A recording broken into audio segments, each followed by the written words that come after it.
My question is, what is your favorite memory of working with The Undertaker? I got two favorite memories of working with The Undertaker, and they're not long, detailed stories.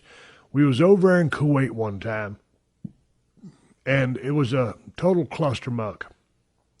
Some rich person had bought about 5 shows. We were playing the same building 5 nights in a row, and we had a damn battle royal. And we ended up out there on the damn side of the ring, and we started fighting. And there was Undertaker to my right, and I was fighting someone to my left. All of a sudden, I turned to my right, and Undertaker did that hair flip where he flips his hair back, and he looks at you real scary. And for some reason, it just made me laugh out loud, real funny. And Taker, Undertaker never, ever breaks character, but he started laughing too. And so he had to throw his hair back down over his face so he didn't break kayfabe. But that was one of the funniest stories that happened with The Undertaker when I made him laugh. And I wasn't even trying to make him laugh there over in Kuwait. And my other favorite Undertaker story was the first time I ever worked with him. I think it was when I was a Stone Cold anyway. But anyway, so I was stone cold. I was starting to get some pretty good steam on me. I was working with Taker one night in the building. And, man, they dimmed all the lights, and everybody put their cigarette lighters in the air like a rock and roll concert. It was completely dark, and they started smoking that arena. They smoked that aisleway, and they hit them damn purple lights or whatever it was. And in my brain, I had been thinking of a whole lot of things that I was going to do with The Undertaker, how I was going to get my heat, what body part I was going to work, all these different things that I wanted to do with Taker. But I'd seen him do his entrance so many times on television, and it was always, Taker has one of the coolest gimmicks in the history of the wrestling business, first and foremost. But the way he walked down that aisle is like, here he comes. And that damn feeling was so overwhelming, I didn't know whether to crap or wind my watch. I remember the match with Undertaker, but the entrance that he made was so mind-boggling, I completely zoned out and forgot every single thing I wanted to do with The Undertaker. And it ended up being a very mechanical back-and-forth match, but making his ass laugh in Kuwait and me forgetting everything I wanted to do in a match was the 2 times that I remember with The Undertaker the most. No, yeah, there was another one. Swig a beer real quick.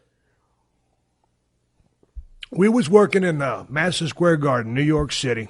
It was a Highway to Hell match. We had a deal in there. There was going to be some action in the ring. I was going to hit the ropes. Taker went in for the backdrop. And when he went for the backdrop, I kicked him right in his chest, and he just straightened up vertical real fast. And as soon as he straightened up, I mean, it, pow, hit me in the bottom of my chin. I dropped like a 250-pound sack of potatoes right there in the middle of the ring, Madison Square Garden, Highway to Hell, pay-per-view, me and The Undertaker, main event, Earl Hebner, the referee. I had never, up until that point in my life, ever been knocked unconscious from anything, whether it was being in a car wreck, playing football, getting in a fight, nothing. There I was knocked out in the middle of the ring in Madison Square Garden, live on pay-per-view. I didn't go out long. He just flashed me, but I was out. Earl bent down at me. He goes, God dang, boy. He goes, you okay? And I was laying on my back looking up at Earl in the lights, and I said, where am I? And Earl started laughing. It was on pay-per-view. He goes, damn, boy. He goes, you in the garden. And them Hebners are from Virginia, so they got that crazy accent that all, I love their accent, the Virginia accent. I said, where am I? He goes, damn, boy, you in the garden. So the match kind of sucked ass after that because I don't remember too much of what happened. I made it through the match, but there was 3 instances that I remember very vividly happening with The Undertaker. Let's move on to the next question. And these 3 gentlemen know him better than anybody. They have all fought with him. They have all fought alongside him. And including yours truly, we have all been defeated by The Undertaker. The cerebral assassin, 13-time world champion, and now the COO of World Wrestling Entertainment. The 6-time world champion, the Rattlesnake, Stone Cold Steve Austin. Vince McMahon called him the greatest draw in sports entertainment history. And finally, the showstopper, Mr. WrestleMania, 4-time world champion, and what many have called the greatest in-ring performer of all time. Gentlemen, welcome to Undertaker Week. It's good to be here. I usually feel really good about my career, and then after hearing his introduction and you guys, I just feel I didn't know a whole lot. Just feel like I should probably leave now, guys. I just don't. Topped it off with greatest in-ring performer of all time. What more do you need? He just summed it up real fast. Well, obviously, you think about Undertaker and all. I mean, all those people that you mentioned, and he's beaten all of them. That's just. And when you talk about that, Stone Cold, I'll start with you. You were called by Vince McMahon, and that's pretty much Bible around here. He certainly knows this business better than anyone. The greatest draw of all time. However, your career was cut short. And we want to see Stone Cold go 20, 25 years. We'd love that. As a fan, as a friend, you'd love to see that. Undertaker has done that. I can only think of guys like a Bruno Sammartino or a Lou Thesz or an Andre the Giant. Where would you rank that 25 years, going from his first match with Survivor Series, winning the title in 1991 from Hulk Hogan, to Brock Lesnar in 2015, 25 years later? Man, I really think you got to put it at the top of the heap.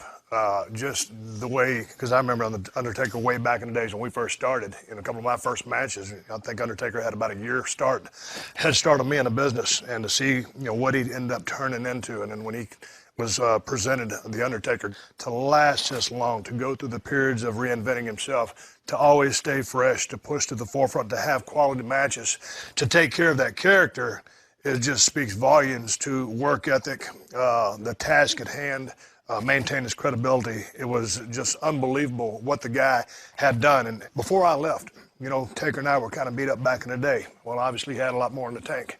And we would kid each other, who was going to last the longest. And it was him. And he stayed some 13 some odd years after I left. And just to know the guy, to be in the ring with him, to see what kind of locker room leader or lifetime leader he was behind the scenes, it's just absolutely incredible. And the guy, I think anybody here will agree, anybody in the locker room would agree that the guy has been a class act and conducted business at just the highest level from day one. Oh, for sure. And touching on it, because you said a lot of things, I can remember when he first came in, hearing people talk about how it was a phenomenal character. Everybody loved it, but everybody felt that it was probably going to be short-lived because there was only so much you could do with it. There was only so far you could go. And just because you touched on that, I mean, you think about the fact that it's 25 years later and it's as fresh today as it ever was. That's mind-boggling. I mean, that really is very tough to do. And it was such a character, right? So different than a lot of things at the time. It was such this unique character, this dead guy, the whole thing. It seemed like it would be short run, but yet you go through all those iterations of what the WWE became, from that next generation, the Hogan era, to the Bret Hart time frame, to the Attitude Era, to beyond that, and he just kept morphing with those times. And that's a testament to him, because you could have given 1,000 people that same character, and not one of them would have done that. I think in anybody else's hands, that character would have failed. The testament to him is that ability to morph and change over time, and to just continue to evolve and just make it better and better still take care of it. But the total commitment, because he was all in. I mean, for sure. If you pitch that to someone, they might say, "Man, this is too outlandish. This isn't for me." Yeah. But then all of a sudden, when you hang around Taker, and that's not really who he is, but it's an extension of who he is. Yeah. And the way he played that. Dude, I remember when he first debuted, if you watch the reactions of the people there, kids were scared. Yeah. They were scared, I'll say this, for a shoot. They were scared to death of this guy. Oh, yeah. And doing the sit-up and with a quick look. And then you combine that to real life, and you talk about full in commitment, but look, we all might have visited some establishments back in the day where when you walked in, you would see this dark, ominous, dressed in black figure, and he was hair down, and the black sunglasses on, not moving, ominous, right? Not moving in the corner, and and then grown adults were scared of the man sitting in the corner. And again, I guess I think about, that, as you say, he's all in, and then when he came in, it was so cool. He went right to the top. I mean, in a very short amount of time, he was in the main event. Everything about him, and the character and everything was it was like It was built that way. it's awesome, but it's going to be short-lived because he's shooting up so fast. It But has wasn't to he- burn out But fast. wasn't he Yes. all in for all the characters? I mean, he starts with Paul Bearer. Well, he starts with Brother Love, then he migrates right away to Paul Bearer, which, by the way, you guys shared a starting manager in Paul Bearer as well. But he starts with Paul Bearer, then he goes into the Lord of Darkness, then he goes into the American Badass, then he comes back to the Undertaker. Those gimmicks would have failed on almost anybody. All four of them would have. That career suicide. Especially full departures of a character. Like when he went to the American Badass, full-on departure. You know what I mean? In a character. And then full departure back to the Dead Man. Yeah. And you knew, I mean, hey, dude, this is different. This is totally different. Yes. He's still the Undertaker. He's American Badass, but it always worked for him. And that wasn't a fluke. It wasn't luck. It was, again, to me, it's all in how you present something. And there was authenticity to it. It was as real as it could get. It was a shoot to him. He was committed to that character. Well, All I in. think- And in all of the changes, because you both know as well as I do, any guy that's done this for a long time will tell you, you switch around that many times, it's a credibility killer. Yeah. It's a credibility killer. Anybody will tell you that. But he somehow managed to keep as you said, an authenticity to, I guess, the original something. And so that's got to tell you there was a something synonymous with all of them that he kept true to, but it was not solely defined in what I thought it was, which was that Undertaker character. It was something beyond that, if that makes sense. But I think if you watch him come up back in the days of USWA and down in WCW, you can see this great athletic specimen, but all of a sudden when Vince presented him with this thing that fit, it was all over, and that's when the cash was. Well, how in the world then did Jim Hurd and Jim Barnett and Ole Anderson sit down and tell him that there's not money in you? I mean, you've got this huge guy. You've got this incredible athlete. He goes on for this. By the way, that was 25 years ago. He was on top when he came in the WWE. He's on top now. They missed an entire quarter century of sports entertainment. I would like to go on record as saying everybody, I think, at this table was told that by some one time or another. By some of those same people. Well, you know what I mean? So I don't mean that to be critical or mean, but again, there's sometimes a lot of things are said in foolishness, I think, in this line of work to maybe put you in your place. But I think at some point when he got here, I think Vince allowed him to make a lot of it his own. And that's something that I think all of us at one time or another, we've all sort of needed that, where you've got to let us have a little bit of the steering wheel. Because nobody knows us like we do. And I think for Undertaker, that's that core thing. He was able to keep true to it, like I said, a certain amount of himself, because the real guy he's not quite that ominous. Obviously, we've all known and laughed and joked and all that. Yeah. But there is a serenity and a reserved nature to the real guy. Cool breeze. Cool handler. But that was built to be on top, and if it's going to take too long to get there, that was going to flop. And luckily, by the time he'd already paid his dues and earned his stripes, and he knew what he was doing in the ring, had that great athletic prowess, walked the top ropes, do everything that he could, and he was so physical with his work background. He took it to the top, and there it remained. But, you look at that and you go back to right when he first started that, the things that he did in the ring, so slow moving, and it was so unique. You're right. Think about this. Especially at that time, going against everything, because at that time we were all starting to speed up. Yeah, a million guys would have done that, and I don't know that any of them would have thought, you know what I'm going to do is I'm going to do that slow walk and the slow methodical movements, and it just was counter to everything that was happening. But, he almost didn't come here. And the reason was Paul Heyman was talking to Bruce Pritchard, trying to get him a job here at WWE. And he told him, you got this match coming up, the Great American Bash with Lex Luger. And Undertaker, which we'll talk about in a second, was working through an injury. His hip had popped out of socket. He shouldn't even be walking his dog in the park. He decided to go out and have the match. That's the match that Vince saw. And when he saw it, he thought, here's this great big guy who can't move. And so when Undertaker first met with Vince, he thought he had a job. He goes back, gives his resignation to WCW, and now he almost is out of a job for some period.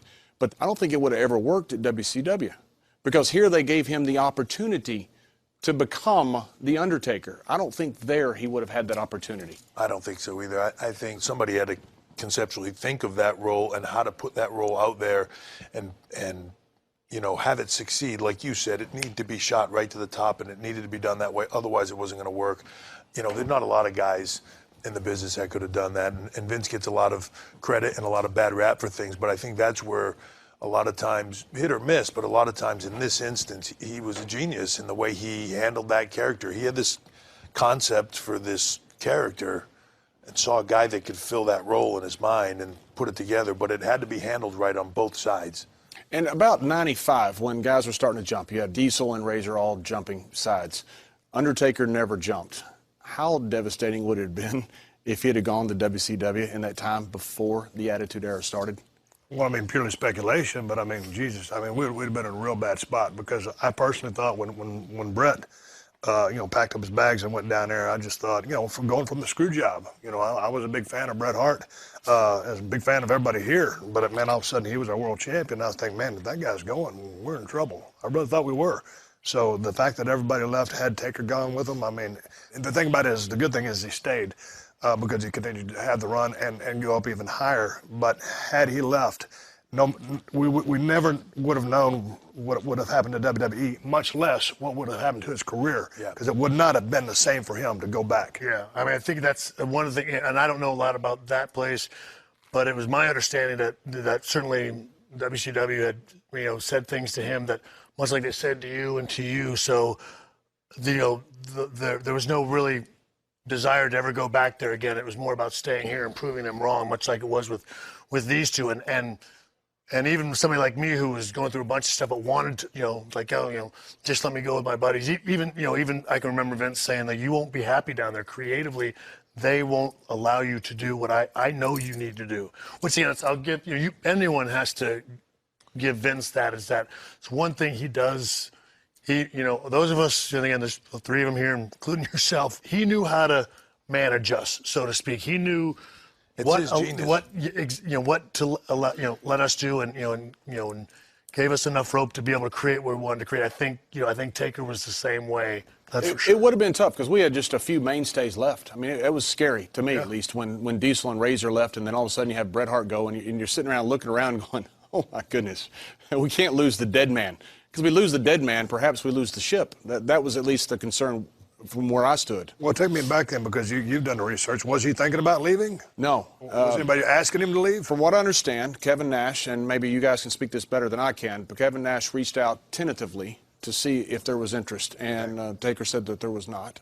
And that goes that's loyalty. news to me, and I think that's the thing. I think when Kevin and them went down there, I think they sort of reached out to everybody, sort of. No, they didn't reach out to me, but they were reaching out to him because he was a heavy-duty cat. Right. And I think that was loyalty to Vince. Nobody believed in him down there. He came up here, and Vince hits him with his badass gimmick. He's able to fulfill this gimmick and takes it to the nth level. Here we are talking about it. So to me, that speaks to who he was, his leadership in the locker room, loyalty. That's bottom him. line. That's him as a person, and I think that is one of the things that anybody that knows him outside of just working with him in the ring knows about Take. Is loyalty is that probably his number one attribute. I mean, he would have gone down with this ship fighting every second of the way before he would have ever thought about going there, because it was about loyalty. To your point, Vince gave him the shot. Vince gave him that opportunity that no one else would give him, and he wasn't about to walk away from it. I mean, he still, all these years later, wants to go out there, mix it up a little bit, and try to pass on a little wisdom and a little knowledge,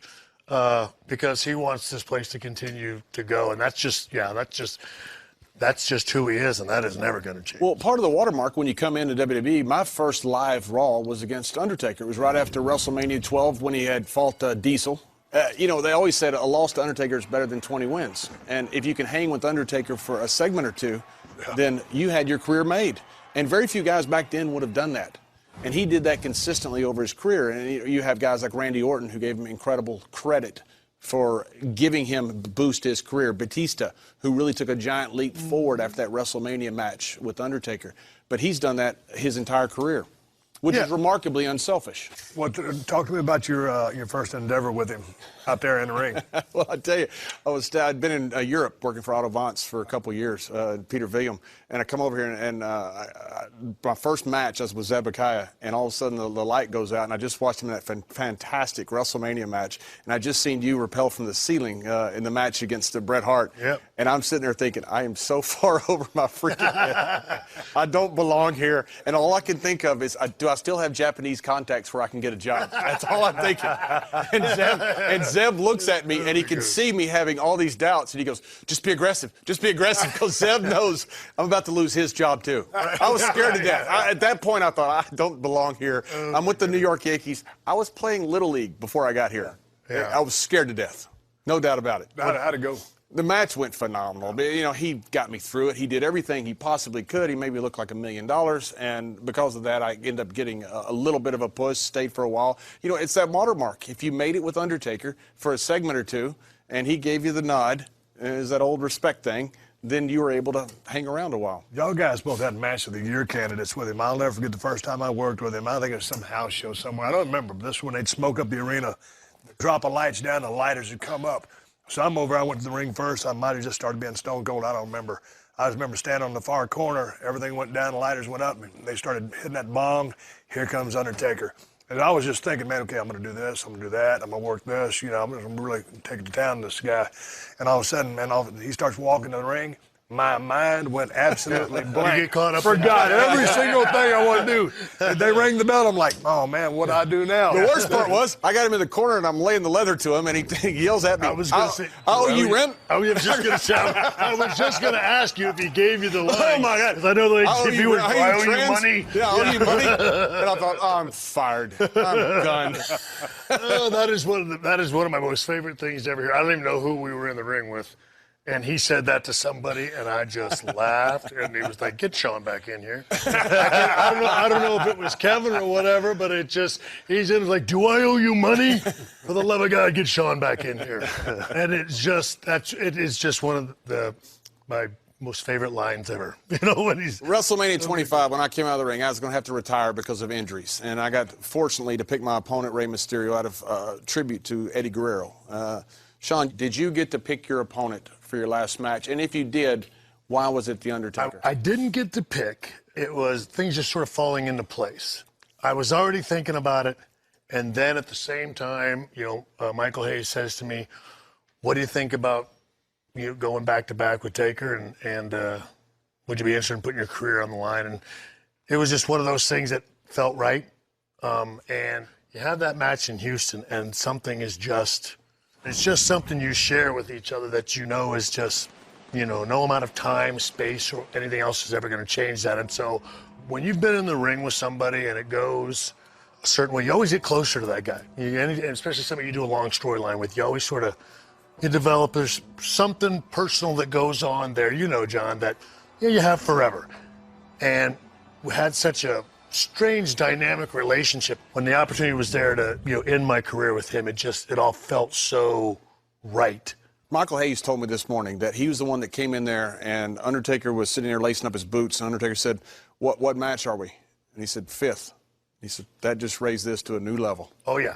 And, folk were coming in, we'll sit down, have maybe a little powwow, and lacing up the boots, and so what number are we on? 5th.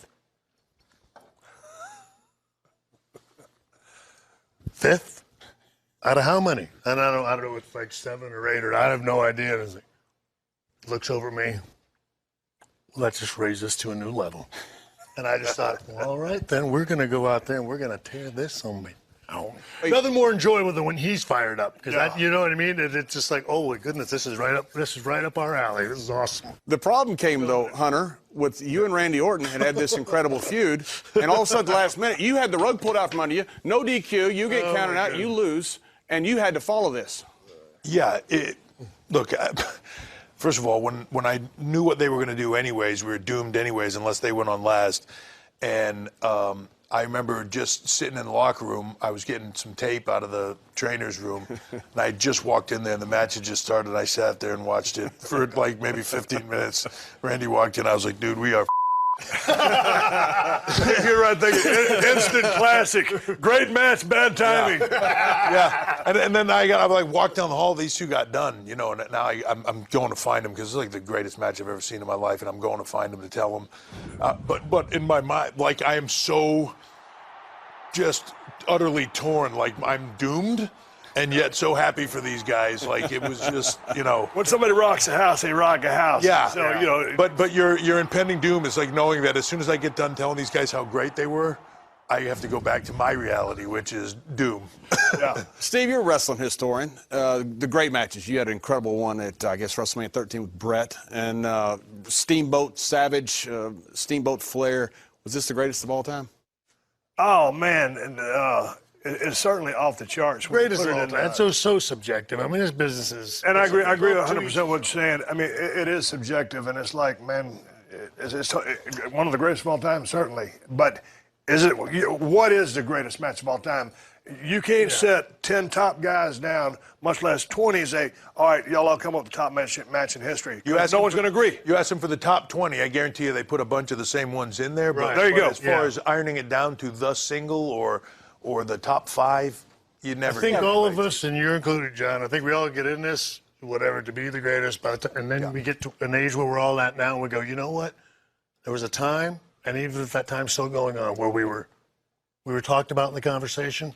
Good enough. Good enough. Yeah, but also, I mean, just like in the spot that Triple H and Randy were in on that night, to have to follow that, you know. But you're always proud, man, when someone represents. It's like trying to follow Taker and McFoley in the Hell in a Cell. I was in the first blood match with Kane, the main event, and having to follow that, and I was like, same thing as we're going to follow it because we're after them, but that's about as close as we're going to follow it. We can't top it. You know what, for me, this business is an emotional connection. And the only thing that I can really equate it to sometimes is like music. What's the greatest song of all time, right? It'll resonate with you forever. It's something you feel. It does something to you. You see a match like that, like he had with Taker, it does something to you, you know, emotionally. You connect with it. To you, that could be the greatest match of all time. It's like music, man. It's stuck with you forever. Also, for me, I like to see this stuff when it's done well. Yeah, I get enjoyable. Yeah, I get joy out of that. Doesn't matter to me who's doing it. Yeah. You know what I mean? I mean, obviously, it always helps if it's people you like and you respect, or whatever, or if for them it's a special moment and stuff like that. But when everything goes well and it's done really well, and you certainly when you're someone like us who's done it for a long time, and you go, you know, when you get caught up on it and you enjoy it and you find yourself. Doing like this when they're doing it, that's when you enjoyed it. Yeah, it doesn't matter who's doing it. You just go, gosh. I mean, that's why we got into this because we liked it, we enjoyed it, we were all fans. And then when it's done really well, you're like that. Yeah. Before we get too sappy, I can take one more sappy question. You guys had 4 straight WrestleMania matches with Undertaker. And the last you had, Hell in a Cell, you were the referee. I watched it on the plane ride last night. I was just enthralled by the drama of the referee whose best friend is wrestling against a competitor that he greatly respects. Was that your best moment with Undertaker and one of your most proud moments? Obviously most proud moments, but with Undertaker, was that your best moment? Yeah, and I think one of the biggest moments of my career, there was that moment where the 3 of us stood on the top of the stage and just have that last moment of respect. To me, it's one of the greatest moments of my career. That was one of the greatest matches in history, and I remember watching that thing back, the drama and the story, and then obviously you were so compelling because of your spot that JBL just threw to, but that was off the charts. And here's one of those things that's like, you always want to see someone just rock the house and tear the roof off the building. That match did that. And then the thing at the end, when sometimes, you know, there's that line, do you cross it? Is it time for that? Is it okay? Can we let them in that far? Yeah. And that was one of those moments that was organic. It was about as real as you could get. It was 3 badass veterans who just crushed it, grand slam, bases loaded, and that's when it was appropriate. Yeah. And that's for the fans. You know? But it's a brotherhood, and you've got to really understand that. When you go down the road and you're in the trenches, I mean, dude, we have our own deal, our little things and our egos, and we're very competitive, but you know, when you pull something off like that, it's a magical moment. That to me, and especially when you're not doing it anymore, when you're on the outside looking in, that's the most enjoyable stuff to me. It's like, you know, like getting to come back and talk with him now. When I was a guy on the outside watching, I think you remember, I shot you a text after that match, and I don't text hardly anybody, but I just had to, and I don't know Taker's number, but I just had to send you a text because, dude, that was just, it was unbelievable. Yeah, that's the stuff. I mean, I don't care if I forget everything the rest of my career. Those are the moments you take with you. Well, yeah, because I mean that's all the time that you've invested, all your grinding, going up and down the roads, and then, you know, for the fans to buy in because you're doing it all for them. It's what you wanted to do since you was a kid. Now all of a sudden you're on the grandest stage of all, and for those people out there just to reciprocate everything that you're giving them through buying in, being with all the false finishes, the pops, and then the applause, dude. I don't go crazy. I know this is a family-friendly show, but that's what you work for in this business, and that's money, and that's what keeps the audience coming back. On the next, Legends with JBL. The Undertaker's most famous opponents go in-depth, discussing the exclusive, untold stories from the dead man's fabled career.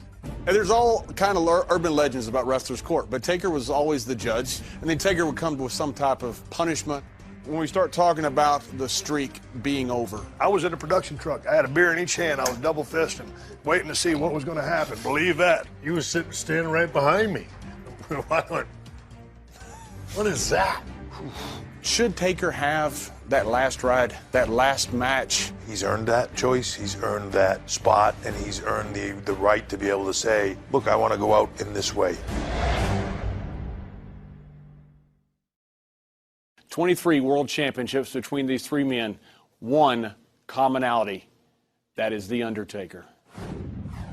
You know, we've talked a lot about the character staying true. There's also a lot of times where we tried to make him laugh. We tried to get him to do the Taker Rooney. Yeah, we used to do it. I mean, that was the biggest thing. It was what was the thing, the claw thing? Yeah. That you used to do, just trying to get him sometimes. Well, look, when you're on the road doing this 300 days a year, right, you just sometimes when you're in the smaller places, you got to entertain yourself, yeah.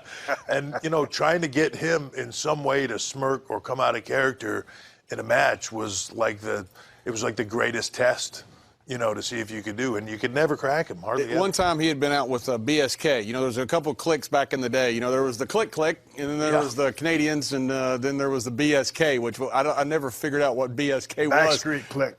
Is that what it was? Yeah. See, I'd heard that, but I didn't know if that's I've never heard that. I thought it was Yoko. Bone Street, didn't they? Because they played the Bones. Yeah, Bones. Okay, They all had the tattoos. Yeah. Yokozuna, Savio Vega, the Godwin Boys, Yeah. and Rikishi. Those clicks were a shoot, too, you guys. I wasn't in a click. But anyway, Undertaker has Top guy click. Undertaker has come in.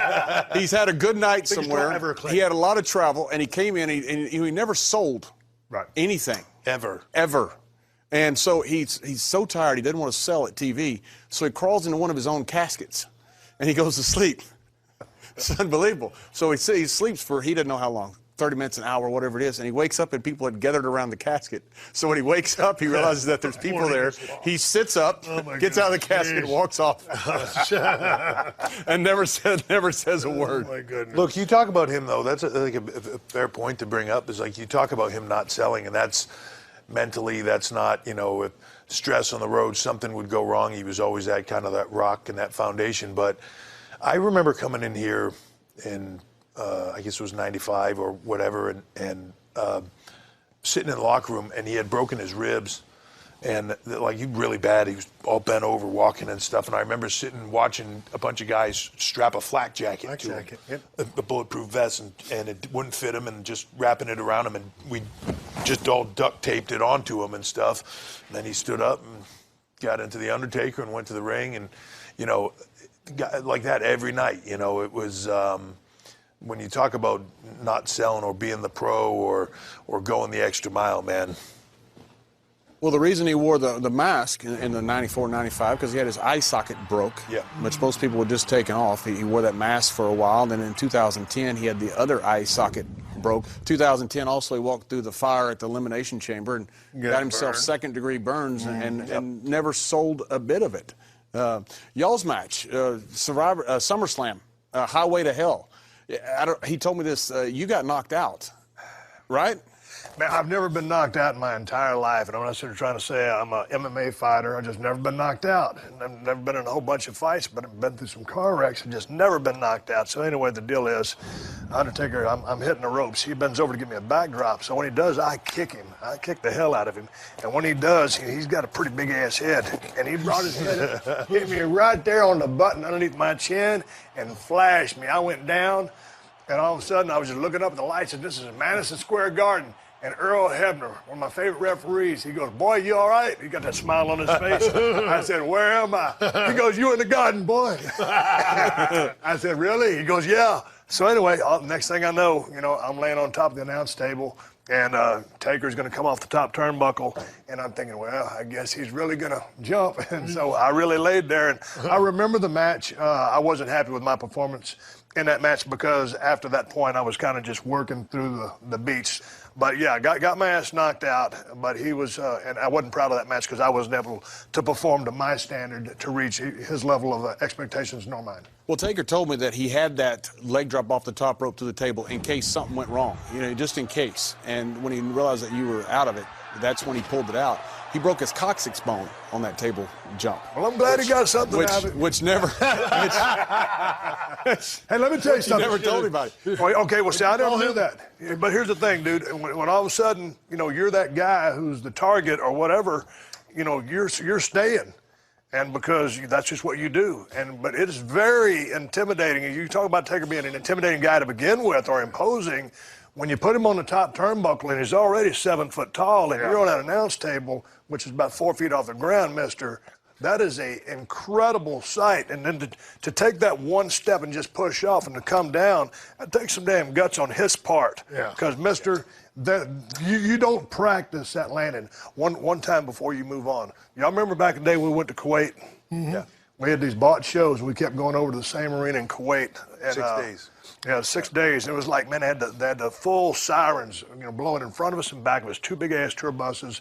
And all of a sudden you get there and there's like, 3,000 people there, 2,500, they were bought shows. But it was a bought show. Yeah, so we were making our money, but there wasn't nobody there. Right after the war, Amir Kuwait brought us over there. And so anyway, there's a big, for some reason there was a brawl for it all or a battle royal or something. We're all brawling. There was. I was right beside you when this story happened, yes. So anyway, I'm doing something with Taker, and he's bent over, and he flicks his hair back, and he gives me those mean eyes.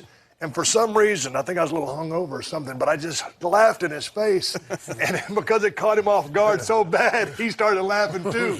And he immediately threw his head back over his face so you couldn't see him. And that's the only time I ever busted Undertaker in a match, and the only time I've ever seen him break character was that time in Kuwait. Yeah. Oh, my. Well, when we had the brand split, SmackDown, I used to get fed because I would close the show after TV with Undertaker, and people would feed me jokes to try to break Undertaker's character. And finally, one time, I had one in the bag, and I pulled it out, and I saw him smirking. I thought, I've got him. And I couldn't follow up because I finally had him. I get choke slammed in Tombstone, so I never got any further. But it was a company-wide effort to get him to break character, and he wouldn't do it. Yeah. Yeah, the night when we were all in the ring with the Taker-Rooney was after the show, and I remember Book was trying to get him to do the spin-a-Rooney, and it just morphed, and Vince went out there, and everybody ended up in the ring trying to do it. Take was just trying to get out of there, and I was a heel at the time, and I remember coming out, and Take said he just knew, like, all right, Hunter's going to get me out of this, like he's going to feed in for something, and then I turned on him, and he was like, I just remember him turning real slow and looking at me, and he go, "You too?" "You too?" That was a funny, really, really funny night. And again, he still never cracked in that. No. Never cracked character, and that adds to the respect that so many guys had. I can't think of anybody, maybe you guys can, maybe Andre the Giant, that people view as respectful as, say, The Undertaker. And Triple H, you had mentioned on your documentary, Thy Kingdom Come, that when you decided to be open about the fact that you were dating Stephanie, the guy you went to was The Undertaker. Yeah. Well, when we were in the middle of all that, and it was such a huge deal, right? I mean, I was really laying my career out on the line, and just it was, I mean, obviously it's such a huge deal, and the one guy that I went to say, like, "Hey, can I sit and talk to you about this?" We were in the airport. I remember we went to like a Fridays or T-Bones or something like that, and sat way in the back, and he and I just sat there for a while and talked about it, But he was the one guy I kind of felt like I know he'll tell me straight exactly what he thinks and exactly how he feels, and he'll have a good kind of pulse on this whole thing and just kind of give me good advice, and he did, you know, and he's. And you said he also outlined. I'm sorry. Well, no, I was going to say, well, that was the one guy, I remember after Montreal. Yeah. The one guy we went to Vince about, look, and it's like, we need to know, you know, I need to know how Taker's, because there was, you know, a lot of, you know, this guy's upset, that guy's upset, they're leaving. I could care less. I need you to sort of, you know, either tell him where we're at with this, or let me know, at least let him know my side of this, so that, I mean, he can understand that I'm doing what you asked me to do. And but that was the one guy, you know, I guess the only point I'm trying to make. How did he feel? You know what? All I know is, I don't know. I mean, he may know, you know, all the inside stuff now. At the time, all I know is we came into Ottawa that day. I went in to go to Vince. He said he's in there with Taker, and I said, all right. So we waited, came up, and he goes, we're cool. And I walked away. I never asked him what he said. That's all I needed to know. I'm good, and that was that. So, and I don't know. I mean, do you know? Yeah, it's the same basic thing. I think he just, you know. You'd have to ask him what Vince told him, or whether he told him the whole thing, or. I think Vince just told him the facts of the story of the, you know, the situation the company was in, the situation we were in with Brett, and the situation that, you know, Brett and team wanted to have happen, and he couldn't allow that to happen. And here's what I needed to have happen. I guess I always wonder if he told him that I knew. You know, I mean, that's the $1 million question I don't ever know. Yeah, my take on it is that's the thing with Taker. He always knew and understood business. Yes. You know, buddy, I handled a couple of things real bad fashion a couple of times when I walked out or whatever. Taker has always maintained just a level business head, and that's one of the things that I really respected about the dude. And what he told you, said in your DVD, it was very prescient. I mean, what he said basically came true. So It wasn't just a matter you went to him as a matter of respect. He was also a pretty wise guy. Yeah, no, he always was, and I think that was he always had that. I don't know. He just always had that air. He's laid back. He doesn't let things blow up. I mean, I've seen him get upset and stuff, but he doesn't. He calmly thinks about them and can. He's not reactionary. Yeah, he's not reactionary. It's a good way of putting it. He just calmly analyzes the situation and just can say, well, I think it'll play out like this, and here's what you probably should do. And you know, he just always had that great advice, great information, and just a great point of view on everything. He's always wise enough to think about it first, and then think about, you know, well, okay, the consequences of this, consequences of that. Again, me and Steve very similar. We were more reactionary. I was a little knee-jerk. I was way reactionary, but I'm just saying at the same point, there were things that Taker went through. I mean, you know, gosh, you think about some of the storylines and WrestleMania matches he's been given over the years. And had you put, certainly me, I can say me, I won't volunteer Steve or anyone else. Throw me in there too. But you throw me in there, I go, you gotta be kidding. There's just no way. I mean, and he. Dude, 25 years. I mean, just like you said at the beginning of the show. show. All you got to never say, blew up, or certainly never. All you got to say is El Gigante. I didn't want to mention any names. I wasn't going to throw anybody. Funny guy, he worked through it. Right? No, I mean, like, look, and that's the thing, right? But you would have never. Look, I wasn't here then, but I guarantee you, nobody in that locker room heard him go, this is crap. I don't want to do this. And you look at what he's done over the years with so many guys that he worked with and he made. He took great pride, but that was a bit unheard of back then. But that's one of the reasons that he was the judge of Wrestlers Court, right? Yeah. Which you filled in for Taker one time when Teddy Long got accused of me and Ron Simmons of being too cheap. Yes. Well, so there wasn't much defense on that one. There wasn't much defense. Yeah. No, but yeah, Taker was always the judge and jury pretty much on that because of all the reasons we just talked about. Because everybody trusted his judgment, and he was fair. You knew he was going to. And there's all kind of urban legends about Wrestlers Court, but Taker was always the judge. Godfather was the bailiff. And Taker, you come with this kangaroo court, but it was a lot of fun. But there was almost ribbon on the square too. And then Taker would come with some type of punishment or whatever it was that he saw fit. But it's funny, there was a lot of ribbon on the square. There was usually a good moral to the end of Wrestlers Court, right? Like everybody kind of, I think the young guys especially, learned something coming out of it, like of how they needed to act in the locker room. Because all joking aside, it was offensive or whatever, you know. So the good morals came out of it, but also morale was lifted because, I mean, sometimes you get on some grinds on the road, man. Yeah. And that was always a moment of levity when you'd have a damn, and it's ridiculous, and you weren't worth a you're great, but you're wrong. So biased. I mean that as a compliment. Yeah. But it was just, and so you come out of that, it's like, oh, man, I've been on the road for 17 I'm not worth as a moderator, as a lawyer. I'm beat to hell, but now I feel good. So let's go down the road. Everybody got together. Yeah. You know what I mean? Everybody was in the same room for a while, too. But I also think that's one of the things that, you know, I think Taker had the ability to, one, be serious all the time and to be that rock and that stoic guy, but also when there needed to be that moment of levity, when he needed to let everybody up, when he needed to give everybody that night to just blow off some steam. He had a great pulse on everybody's kind of mentality. And along that point, he never said, hey, I'm the leader here. No, that's right. He He never never did that. never. He just kind of assumed that position, and people just kind of put him there. Yeah, I don't even know if he assumed anything. I mean, he didn't assume anything. I mean, he just was. Yeah, he just did. Everybody just gravitated toward him as did who he was, and then all of a The sudden, rest of us exactly, were it just such dopes. happened. We were looking for somebody that had a. Is anybody here that's mature enough to do this? He is. Yeah, but him and dude has a great sense of humor. I mean, he's not shucking and that's the jiving thing. and laughing all the time because it's hard to make him smile about anything. It's a shoot. But he'll put over good material, but that's just who he is. Yeah, and he's goes very back loyal. into the gimmick. There's the time that you got the gold medalist choked out on an airplane. You put you knock off half a Taker's ear in a match, and I believe it was Manchester, England. Is that right? With the knee brace. So Taker gets me, you, and Taker, right? That's right. I can't. We Taker.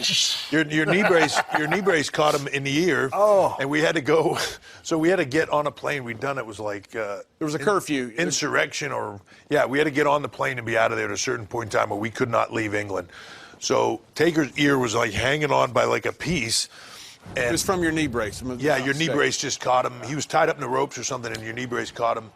And like me and Taker literally went at the airport and like just washed off in the sink in our gear and got on the plane. And Taker, like we all trying to hold his ear on and get it to stop bleeding on the flight. And they had a plastic surgeon meet him there to sew his ear back on. But it was But on that flight, Kurt Angle and Vince McMahon are just fooling around, just having some fun. Taker is in and out of consciousness, and he looks up and he sees Kurt Angle wrestling with Vince right in front of him, and he gets up and chokes Kurt Angle out. So, the Olympic gold medalist. Kurt tells it in his book in a very funny way. Kurt's last thing was not to tap out, was, we're playing. We're playing. I remember Taker walked gets back. It's a word. Kurt was on top of Vince, and Taker just walked right over top of him, just put Kurt out. So technically, you got the boss. You got Kurt Angle tapped out. Yeah, but I didn't remember that story. I remember walking and washing off, but I couldn't remember the errant knee to the ear. It probably was a working punch. Well, look, if you've ever seen Take's ears, the fact that you would hit it at some point in the time in matches a given, the things are about that long. I'm the one to talk. I mean, but. So jumping forward, when we start talking about the streak being over, I guess all things have to end. I guess they don't have to, but invariably they do. And wasn't there when Bruno lost the title in Madison Square Garden, but that's the only thing I think I could compare it to. I was doing the commentary. Michael Cole was ready to say, and the streak continues. And all of a sudden he says the streak is over. And we look at each other and we can't believe it. 75,000 people can't believe it. When you guys saw that, Sean, you were there, I believe. What were you thinking? Well, no, he was standing right behind me. What is that? One thing Taker regrets is the same thing you regret at that SummerSlam was he got knocked out. He doesn't remember anything from 3:30 that day until 4:30 the next morning. Then I say he should deny it. No, so then that makes me feel better because right before he went out there, I hadn't seen him in a while. I said, hey, dude, I do a podcast. I don't know if you want to be on it. That's straight up shit. Be on a stupid podcast. Hey, remember when you and I used to cheesily promote things in like a shilling kind of a way? Mr. Brothers Skull Ranch hat over I'm not promoting. I don't have any idea. How about what these he's rocket talking moves right here? No, it's just straight up shit, man. Here comes me, dip. I didn't know. He said, dude, you want to be on a podcast? And, he agreed to be on it. So maybe we'll see him sometime in the future. Oh, my God. Oh, but here's the thing. My reaction, I was in a production truck. I had a beer in each hand. I was double fisting, waiting to see what was going to happen. Believe that. You kids, don't try this at home. Don't try it. You mean about waiting to see what happened? Like if you were going to drink both at the same time? Or? No, I was just in there. I was glued to the set, and all of a sudden going into the finish, man, all of a sudden, man, I was like a dude that they kept showing on the front row. His eyes got that big, and my eyes were that big, standing there like, what WTF just happened? Because, man, I'm a big Brock Lesnar fan. The dude's got it going on right now, and I knew the kid was money when he showed up here in 2000, went to OVW, made his debut in 2002. I knew he was money, but man, the streak to me was just something, I don't know, dude. I was a fan of the streak. I just couldn't see it being broken. They broke it for all the right reasons with what Brock Lesnar has ascended to. I will say that, but I wanted to keep the thing intact. To me, let's go back and talk about the streak, because I think you could talk about it ending and everybody has their opinion on it and all that, but having it in general in the first place, over all those years, when you look at it in that sense, and I don't think there's one time in any of that that you would say, I don't know, maybe they should have, maybe that would have been a different finish there. Right. You know what I'm saying? It's just when we talk about his longevity, to go to WrestleMania every year in that dominant fashion where that was what was expected to happen. When I wrestled him at 17, there was no talk at that point in time or discussion of the streak. Right. It really wasn't a discussion point yet. It was just kind of a given. You know, it was just there, and it was never questionable as to whether or not it would just continue or not. It was the Undertaker. Of course, you're gonna go up against the Undertaker at WrestleMania. I was always curious. At what point did somebody? I mean, I would assume that it didn't start out in his first WrestleMania like, hey, let's give him this long streak. I mean, so at what point did somebody go, hey, you realize he's actually never been beat at WrestleMania? So what? You know, I mean, I've always been curious to that. At what point? It's funny. I guess creatively somebody said, hey, we've never beaten him. Let's start making this. At 17, I don't recall that ever being. At that time, it ever being a topic of conversation. Oh well, he's won every year, or that even being a factor. It was just. It was never thought about. I didn't know the option was there to beat it.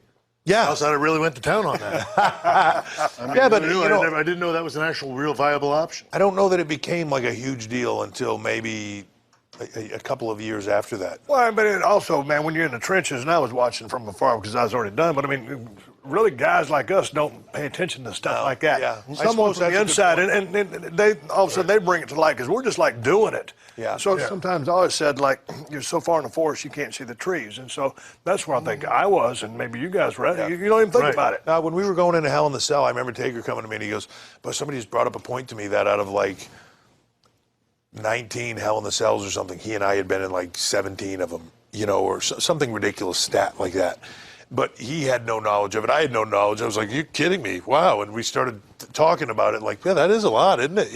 Just you never thought about that stuff as you were going along in your day-to-day, Right. I bet he didn't think about it either. I'm sure he didn't. Sean, you had your last match. Undertaker was blessed. I mean, you talk about great champions. Like after Frank Gotch retired in 1913 to Lou Thez, there was Ed Strangler Lewis. There was never anything memorable. There wasn't a guy to fight. Kind of like Marciano, never really, they thought, had a guy to fight. Taker has fought everyone, which has enhanced that 25-year career. Should Taker have that last ride, that last match? And if he does, what would you see him in that last match? My goodness. I mean, should it be a mania? Should it be, okay, this is Taker's last match? Or should he just kind of ride off in the sunset and you never know if he's coming back? You know what? I mean, that's like a question, and I guess my feeling would be nobody's going to know that better than him. The way this line of work is now, and I don't know if it's a good or a bad thing, but if you sort of leave that question mark out there, is that good for you? You know what I mean? Or is that bad? I mean, I got to be honest, there's so much, at the time I was doing this stuff, I thought I had a pretty good handle on it. I've been away for 5 years, and I don't think I haven't answered anything. I don't know. I mean, I don't. I always think whenever somebody asks to me those questions about how somebody should, like, how do you feel he should end his career? I shouldn't have an opinion on that. That's his. That opinion is his. How does he want it to end? And does he want to continue? Does he want to have that one last match? How does he want that? Not everybody gets to make that choice. I think he's earned that choice. He's earned that spot, and he's earned the right to be able to say, look, I want to go out in this way. I want to have this happen, and I want to do that, and then I want to call it a day. For sure. I mean, for what it's worth, if that's fade away, it's fade away. Yeah, I mean, that's what I'm saying. I think I agree. I think he ought to have the call. And I can say, at least speak to this experience, is that when you're able to have the biggest difference between 14 and my last one, whatever it was, 26, is that 26. having the option, to say it's your last one, Go on your terms. heck of a lot better than not. I mean, for me personally, from a peace standpoint, I could say I enjoyed the second one a ton better, and There's finality, at least for you. Correct. But speaking of finality, I would go to it like this. WrestleMania 19 was my last match. Nobody knew that at the time, but me and a couple of guys in the company. You knew at the time. Yeah, I knew that was it. And it was a very, very emotional day. And so all these years later, hey, man, it's just the way it ended. Some people say, hey, yeah, you should do another match or this, that, or whatever. No, man, I'm done with it. I got out of my system. I think Taker, whether he decides to go out with a match or just announces his resignation, I mean, it's something much more cooler than that. This is where he rides off into the sunset, or it's rest in peace, and he's at peace with everything that he's accomplished. And then there's that just production, you smoke up the place, or I'm not going to give you the creative, but I think it's a call that he makes. Whether it's a match or it's a send-off, I think that he's earned the right, and the people have bought in so long that they deserve to know, hey, if this is it, and just he announces his retirement. Now, on the other side of that, you want to say, oh, well, you never say never in this business because we might need you back. But I think there needs to be some ceremony, or whether it's a match, but I think it's his call. And obviously something that he would obviously confer very closely with Vince, because, they're glued together on this deal. Yeah. And when you say that, I mean, I agree. I think it would be, from a fan standpoint, I mean, like as we're just sitting here talking about it, certainly better than the question mark, or at least smarten them up. Yeah, at least let them know that. You bought in this guy for so many years. Yeah, right. I'd like to know. For sure, right. Yeah. Sure. In finality, lasting legacy, 25 years. I mean, that's phenomenal. I mean, you look at a guy like George Foreman, who came back and won the title at such an old age, but he wasn't continuous. I mean, look at Sugar Ray Robinson, 8 straight years of undefeated, 43-51. And you look at some of these incredible records. There's nothing like this. Stan Musial, Willie Mays, 24 years of straight all-star appearances, but nobody's done it at that level for 25 years. What do you think, each one, if you don't mind, the legacy of The Undertaker is going to be left? 50 years from now, people are going to remember you guys. People are going to remember guys like Andre the Giant and Bruno Sammartino. Thanks a lot to the WWE Network, and now WWE is the library of sports entertainment. People are going to remember The Undertaker for a very long time. What do you think that legacy is? To me, I think he's had one of the absolute best careers in the history of professional wrestling / sports entertainment, whatever you want to call it. He leaves with respect. He leaves with a body of work that anybody would be enviable of. He's made people, he's been a constant through all the storms that this place has weathered through his tenure here. And he truly is the American badass, and there'll never be another guy that's like him. And he is one of the all-time greats, without question. Hard to say. I can still walk into this dressing room and feel okay, because there's that, I still see that one constant face all the time. You know what I mean? When there's a day that I walk in here and that's not there, don't know that I'll be able to walk back in here anymore, and at least, and feel like it's home, or I'm comfortable, or anything. You know what I mean?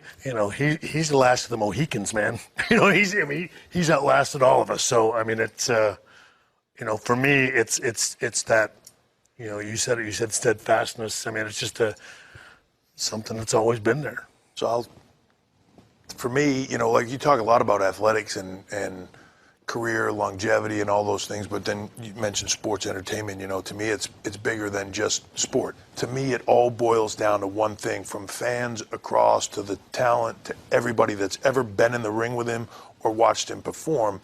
It all comes down to the most respected man ever in this business. It all boils down to respect, and that is the thing. To me, that's his legacy. The most respected man ever to lace up his boots. Yeah, and that's what you hear across the board. And I don't think we've ever had a panel that's been more esteemed than the one we have here. You have 23 world championships among you three. And when you mention all the great categories of greatest matches, greatest drawing ability, greatest in-ring performers, you three are all on somebody's list at the very top. And for that, I want to say to you guys, thank you very much for what you've done, for what you continue to do. It's been a phenomenal journey of The Undertaker, and all three of you We're all integral parts of what he's done. And I don't think there's ever going to be anything else like him. There's not going to be anything else like you guys either. So thank you very much for coming on the show. Thank you for the panel. And it's Undertaker Week all week on the WWE Network.